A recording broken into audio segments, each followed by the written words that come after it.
going to say we have some folks here to discuss. Yeah.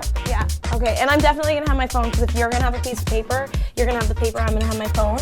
It still separates the idea of young, professionals, old, we're still merging. Right, but when are we starting? When are we doing that? Now? We're starting I that? guess we'll start that way. We'll say, how do you want to start this? Okay. I don't know, just use some BuzzFeed. I don't know what BuzzFeed is. Ah! No, you have to know what BuzzFeed is. It's so amazing. Are we joking? Because I'm not. Is that part of the skit? I don't know. Hi, everybody. I'm Erin Hazlett. And I'm Mike Nigro. And we are here representing the young professionals of Southern Vermont in GNET's first young professional television show. We have a lot of exciting things to talk about today, but first we're going to be meeting with a couple people from the Bennington High School, the Dean of Students and a student herself, to discuss the issue of twerking and the high school dance, an issue that made global headlines. Twerking serious. I'm not joking. We're probably going to drink a martini after that. And I'm probably going to tell you my issue with martinis. Can you believe it? Stick around.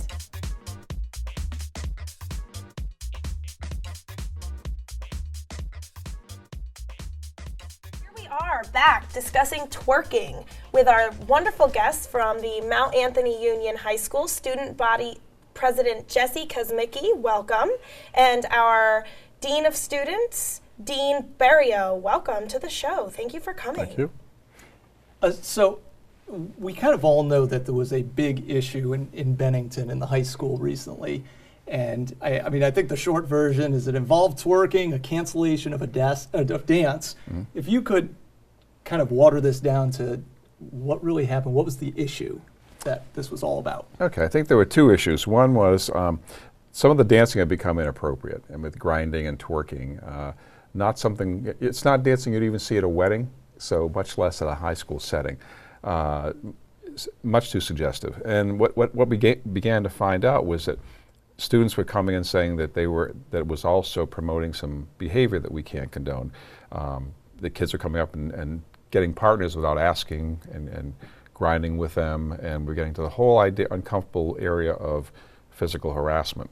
So there are two different things that really got this whole thing going. And we decided that we were going to cancel the homecoming dance to draw attention to it, to try to make the students see that we were serious about this and try to come to a solution.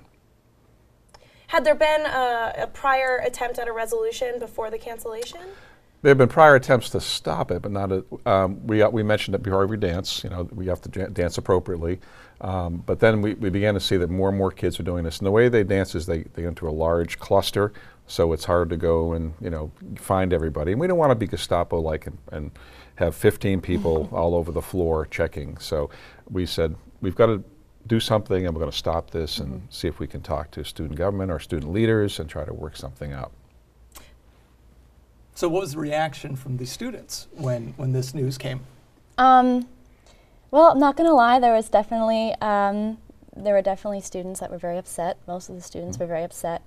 Yeah, it kind of came as a surprise. I think deep in our hearts we kind of realized that maybe this isn't very appropriate dancing, but then again, we're not really exposed to much else with today's culture. So it was kind of a shock, but the cancellation of the dance was definitely the effect that the administration wanted it to have, was to open our eyes to it, and it definitely had that effect. It opened the eyes to the entire national press. Yes. I mean, I believe Perez Much to our surprise was blogging about this. Do you think that the way that the administration handled it by immediately canceling and then sort of calling out a high-profile celebrity, would you do that again if you were trying to make an impression? I don't think we made any false steps. I think we would do the same thing again. I mean, Miley Cyrus is just a throw out to just make it something people could grasp and understand, because we knew a lot of people had seen her activity at the VMAs. Yes, right. So we wanted people to see, because a lot of parents, the people who did call me, and there weren't many, as soon as I said, check it out on YouTube, and you'll see what we're talking about, they were like, oh, we didn't know that's what it was. So for a lot of people, they weren't aware what the dancing was like. So I think we did the right thing. I don't think the Miley Cyrus piece really was, needed to be that big. It was just something we used as an example so people could wrap their heads around it. Yeah, I mean, Miley Cyrus is an icon that your generation, especially, I'm maybe 6 or 8 years old, 10 years old, older than you, but you've watched Miley Cyrus be a child, Yeah, right? we grew up with her. I mean, she was Hannah Montana, and then now she's Miley, but... Right, she's Miley now, but in a Yeah. way, did the student body ever feel like this was an attack on your generation? I mean, yes and no. I mean, Miley is a little, she's not a really good representation of at least the students at Bennington, and I think that's what many people were kind of upset about. Yeah, it was. I don't know. That's okay. So, did you come to a resolution? Is there a dance? Yes, there is There's a dance. About a month ago, the administration called a meeting with student class officers and student senate to try to find a solution to the dance. And so me and my other class officers had been going around the school and just asking other students, what ideas do you have to improve the dance? And we had a ton, we had so many. So then we met at this, we had a meeting with the administration, and the first thing Ms. McGuire, the principal, said was, we want you to have a dance. We want to reinstate the dance. There have to be certain rules. And so we did. We have a dance. It's going to be better music, not as club-like, not a club-like atmosphere. We do have to sign a contract to say we will not grind or twerk, but it's definitely understandable, and I'm sure I'm excited that we're having a dance, because it's a fun event to get together with your friends and just have fun. So with this entire process behind you, I'm a little interested how each of you feel this is resolved from when it first started and started getting a lot of press to now the dance being on. How comfortable you feel with the process? I feel very comfortable. I mean, it really reaffirmed my belief that the students would come up with something. And I think we work well together. We don't have an adversarial relationship with the students. I knew that when they came in, we would be able to respect each other and come up with some kind of a compromise that we could live with. And I think a lot of people at the meeting, most of the students realized, oh yeah, there is something we have to change, So I think it went beautifully. It was a nice collaborative effort. Definitely, and it was really great to be listened to by the administration, and it certainly shows a maturity on the student body's perspective, because I mean, we came up with solutions, and we were collaborative, and everyone. It was just a great meeting to have. So, truthfully, listening to all of this, I actually think this entire thing's been very impressive. It sounds like this was a situation that was worked through by both sides. So, how did this get so big? How did this make national news? Well, I think one misconception is that this is a Mount Anthony problem, and it's not. I know for a fact that local high schools are dealing with the same thing. But one of the things we receive from a lot of schools around the area and a lot of adults, around the country, was that it was about time somebody addressed this, and people were very supportive, and we had people saying, we have the same problem, let us know how you work it out. We had some schools that felt they had worked it out, and they gave some suggestions. It was great. So I really think it's because people are aware this is something that needs to be addressed, but there haven't been a lot of cases that have come out. I know Stowe did something like this, but I'm not sure they resolved it. I know they canceled dances. A lot of schools canceled dances, and that was it. But we were happy to see that we could model how we could come to some kind of a negotiation that's positive. Jessie, what are some of your goals in the future? After you leave high school, what do you want to do? Well, starting with college, applications are due in a month, so that's kind of scary. But as for a career, I really don't know. I mean, probably something to do with education, maybe be an English professor. But then again, I I really enjoyed this whole process. Right. So I'm kind of thinking maybe majoring in political science and trying to see what comes out of that.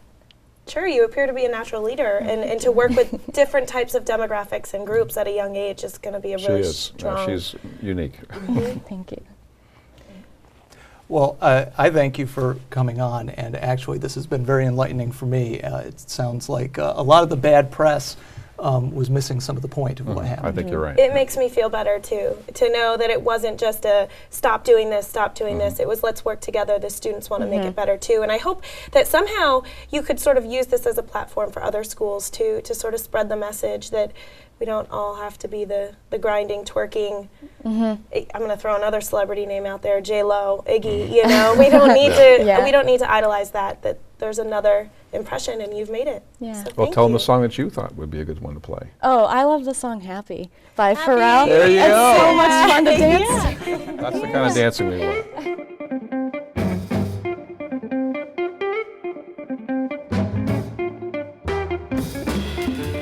I'm here to talk to you about a serious issue facing young professionals. That issue is the martini, the classic martini, because for some reason, younger folks have lost track of what a classic true martini is. And I'm here to tell you, we need to change that. Martinis have gotten a bad rap. People vision old men smoking cigars in boardrooms. And my question is, what's wrong with that?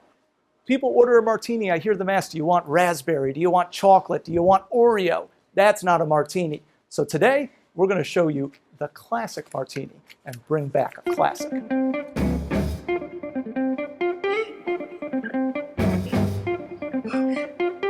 I starting? I can't do that to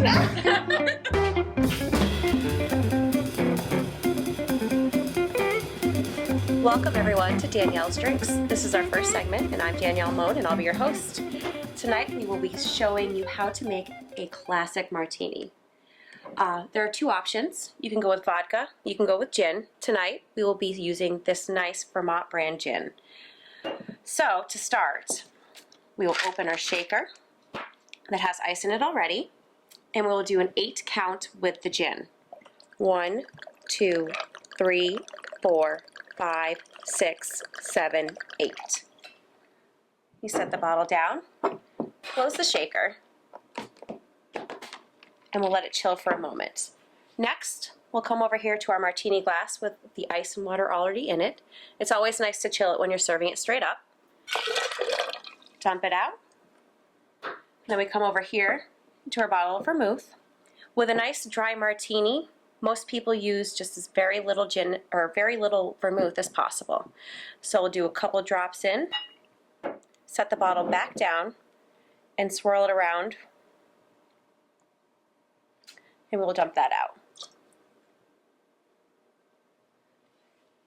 Next, we come back over here to our shaker with the gin and the ice already in it, and we'll give it a couple quick shakes, just to make sure it's nice and icy cold. We remove the top of the shaker, place our olives in the glass,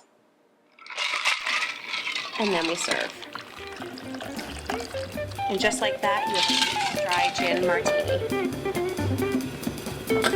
We make 9:30. See you next time.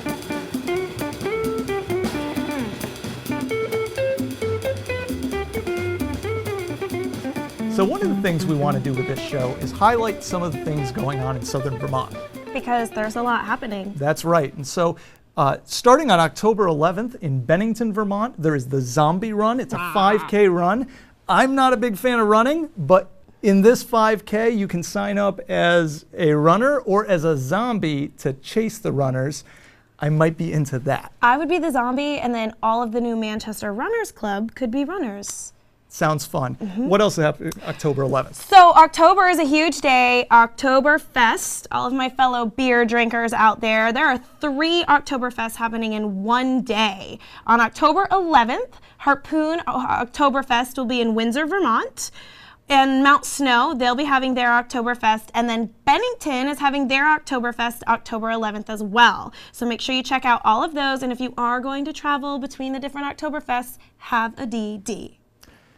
Next, the Paramount Theater in Rutland. If you haven't been there, I have to put in a big plug. They have a lot of great events there. coming up October 9th, B.B. King, that's the B.B. King, is playing in Rutland at the Paramount Theater. That's a big deal. I mean, he can only, That's a really big deal. how long can he really play? I mean, you're running out of chances. If you haven't seen him, go see him. October 23rd, Bella Fleck.